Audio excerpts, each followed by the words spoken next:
Hello students, welcome to our YouTube channel, The Tuition Corner। और आज का topic है आपका accounting for revaluation of assets and liability. मतलब हमें यहाँ पर एसेट्स और लायबिलिटी का रिवैल्यूएशन करना है। रिवैल्यूएशन क्या होता है? जब हम किसी एसेट्स का और लायबिलिटी का दोबारा से वैल्यूएशन करते हैं, दोबारा से रिवैल्यूएशन करते हैं, तो उसे कहते हैं रिवैल्यूएशन करना।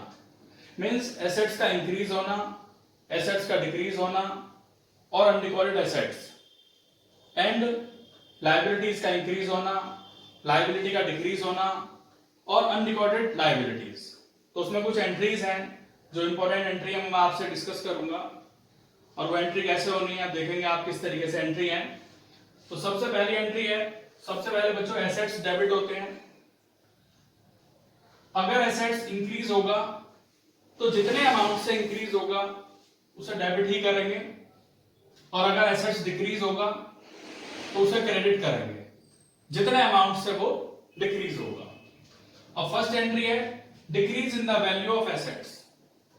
तो एसेट्स यहां पर डिक्रीज हुआ, एसेट डिक्रीज होगा तो एंट्री हो जाएगी revaluation account debit to assets, और नरेशन में आप लिखेंगे for decrease in the value of assets. Second entry आती है increase in the value of assets. जितने अमाउंट से एसेट्स इंक्रीज होगा उससे आप लिखेंगे assets account debit to revaluation. Third number, अगर अनरिकॉर्डेड एसेट्स है, अनरिकॉर्डेड एसेट्स मींस कि पहले एसेट्स हमारे पास नहीं थी लेकिन अब हमारे पास एसेट्स है, तो आप लिखेंगे assets account debit to revaluation. Means यहां पर भी आपको इंक्रीज वाला केस ही अप्लाई करना है। तो ये तीन एंट्री होती है आपके एसेट्स वाली। उसके बाद थ्री एंट्रीज है लायबिलिटीज वाली। लायबिलिटी क्या होता है? क्रेडिट।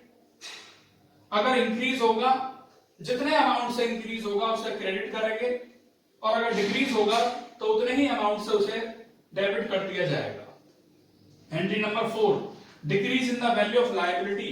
अगर लायबिलिटी डिक्रीज होती है तो आप लिखेंगे liabilities account debit to revaluation. Next आती है fifth entry, increase in the value of liability.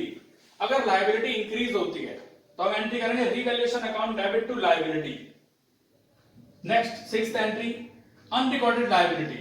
मतलब पहले लायबिलिटी नहीं थी, अब लायबिलिटी है, इट मींस ये इंक्रीज हुआ, और इंक्रीज के केस में आप लिखेंगे revaluation account debit to liability. Next आता है बच्चों यहाँ पे seventh point, for when revaluation account shows profit. अगर रिवैल्यूएशन अकाउंट पर प्रॉफिट होता है तो आप एंट्री करेंगे revaluation account debit to partners capital account. और जो प्रॉफिट डिस्ट्रीब्यूट किया जाएगा पार्टनर्स में, ये ओल्ड रेशो में डिस्ट्रीब्यूट किया जाएगा, जो रेशो पहले से ही आपको क्वेश्चन में दिया होगा।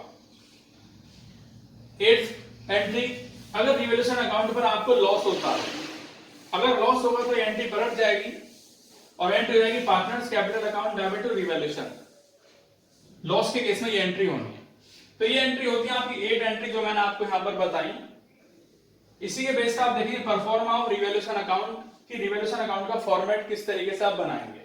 तो very simple format, particulars amount, particular amount, left side and this is right side. तो इधर क्या आएगा? सबसे पहले अगर कोई एसेट्स डिक्रीज होगी तो इधर आएगी, जितने अमाउंट से डिक्रीज होगी वो इधर आएगी, और अगर एसेट्स इंक्रीज होगी तो इधर आएगी। डिक्रीज से मतलब मेरा ये है कि पहले मान लीजिए मशीनरी 1 लाख की थी और अब वो 90,000 की हो गई, तो यहां पर 10,000 आ जाएंगे, 10,000 रुपए।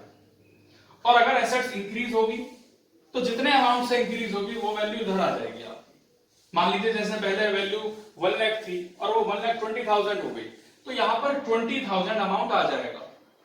ऐसे ही लायबिलिटी अगर इंक्रीज होगा तो वो लेफ्ट साइड में आएगा।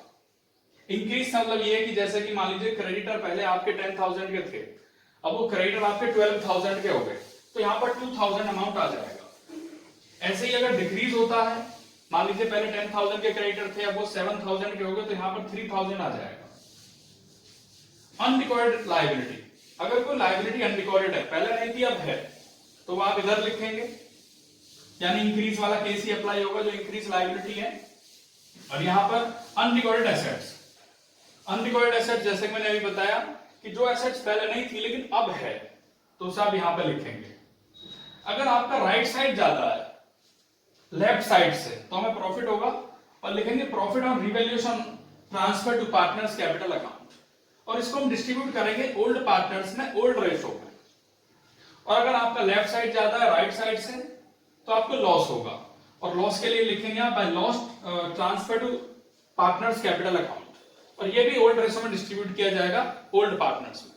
तो ये बच्चों यहाँ पर कुछ एंट्रीज थी इस चैप्टर से रिलेटेड, और ये फॉर्मेट था आपके रिवैल्यूएशन